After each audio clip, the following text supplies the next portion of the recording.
আসসালামু আলাইকুম রহমতুল্লাহ। আপনি দেখতে পাচ্ছেন এখানে আমি একটা জেটো মোটর দেখা যাচ্ছে। এটা ফ্রিতে 17 এমপিয়ার নেবে আর কি। এটা কাঁচা বানিশ অবস্থায় এখন ফ্রিতে 14-15 নেবে। এই মোটরটা অনেক হাই কোয়ালিটি সম্পন্ন এবং এটা বিট কাটা মোটর। তো বিট কাটা মোটর আপনি কীভাবে চিনবেন, আমার অনেকগুলো ভিডিও রয়েছে, আপনি দেখে নেবেন। এই যে এই পাশে দেখতে পাচ্ছেন, তো এগুলো হচ্ছে আপনার বিট কাটা আর কি। দুই সাইডে বিট কাটা থাকবে। এই যে এই পাশে এখানে একটা বিট কাটা রয়েছে আর এই পাশে একটা বিট কাটা রয়েছে। এই যে দুই পাশে বিট কাটা। প্রায় বিট কাটা মোটর জেটো মোটর জগতে সবচেয়ে বেশি লোড নেয়। এই একটা মোটর, একটা রয়েছে গেঞ্জু আর একটা হচ্ছে 48 লোডের। এগুলো সর্বোচ্চ মোটর ভালো। এই তিনটা কোয়ালিটি আমি বললাম, এই তিন কোয়ালিটির মোটর। আর একটা কোয়ালিটি হচ্ছে সেটা টেবিন করা কয়েল মডেলটা রয়েছে। এগুলো সবচাইতে ভালো, বেশি লোড নেয়। যাদের জেটো মোটর নিয়েছেন কিন্তু লোড নিচ্ছে না, তারা এই মডেলগুলো চয়েস করতে পারেন। এগুলো সবগুলো মডেল আমাদের কাছে অরিজিনাল কয়েল রয়েছে, আপনার যেটা মন চায় নিতে পারেন।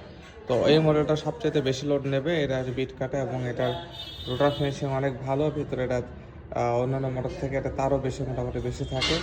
অতএব এই মোটর সবচেয়ে বেস্ট পারফরমেন্স করবে এবং বিদ্যুৎ সাশ্রয় হবে। ভিডিও দেখার জন্য অসংখ্য ধন্যবাদ। যারা নতুন অবশ্যই চ্যানেলকে সাবস্ক্রাইব করবেন, আর যারা সাবস্ক্রাইব করেছেন অবশ্যই লাইক করেন, শেয়ার করবেন। ধন্যবাদ।